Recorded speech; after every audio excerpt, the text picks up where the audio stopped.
अमेरिकी राष्ट्रपति पद के चुनाव के लिए 5 नवंबर को फाइनल फेज का मतदान शुरू हुआ। इस चुनावी रण में डेमोक्रेटिक उम्मीदवार उपराष्ट्रपति कमला हैरिस और रिपब्लिकन से उम्मीदवार डोनाल्ड ट्रंप कड़ी टक्कर एक दूसरे को देते नजर आए। अगले कुछ समय में साफ हो जाएगा कि अमेरिका को अपनी पहली अश्वेत महिला राष्ट्रपति मिलेगी या फिर एक बार फिर ट्रंप की सरकार बनेगी। अब इस पर पूरी दुनिया की नजर टिकी हुई है। खास बात यह है कि हर 4 साल में होने वाले अमेरिकी राष्ट्रपति चुनाव इस बार भी नवंबर महीने के पहले सोमवार के बाद आने वाले मंगलवार को आयोजित किया गया। यह परंपरा 1800 के दशक के मध्य से चली आ रही है। इसके पीछे कई ऐतिहासिक कारण हैं, खासकर उस समय की अमेरिकी कृषि पर आधारित समाज की संरचनाएं, आवश्यकताएं जो चुनाव की तारीख और दिन तय करने में महत्वपूर्ण भूमिका निभाती थी। आइए आपको वीडियो में विस्तार से बताते हैं। 1845 से पहले अमेरिका में चुनाव की एक समान राष्ट्रीय तिथि नहीं होती थी। अलग अलग राज्यों में चुनाव अलग अलग तारीखों पर होते थे, बशर्ते ये दिसंबर में निर्वाचन मंडल की बैठक से पहले हो जाए। उदाहरण के लिए 1844 में चुनाव नवंबर के आरंभ से दिसंबर तक फैले हुए थे।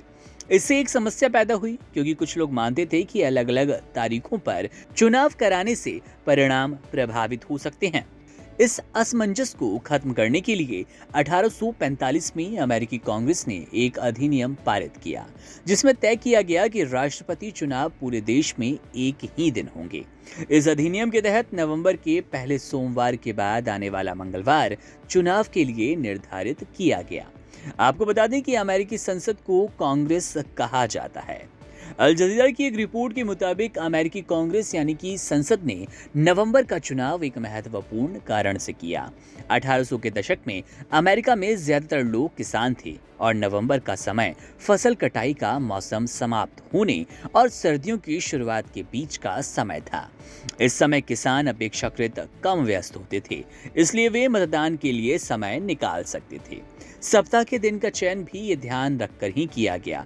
रविवार का दिन ईसाइयों के लिए चर्च जाने वाला दिन था, इसलिए रविवार को मतदान का दिन बनाना सही नहीं था।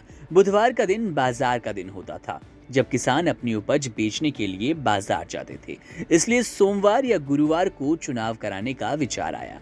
लेकिन सोमवार को यात्रा करने और मंगलवार को मतदान करने से किसानों के लिए अधिक सुविधा होती। इस प्रकार मंगलवार का दिन सबसे उपयुक्त समझा गया, क्योंकि इस दिन किसान अपने कार्यों से फ्री रहते थे और आराम से मतदान केंद्र जा सकते थे।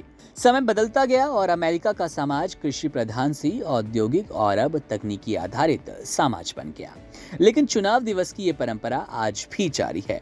नवंबर के पहले मंगलवार को मतदान करना अमेरिका में एक परंपरा बन गया।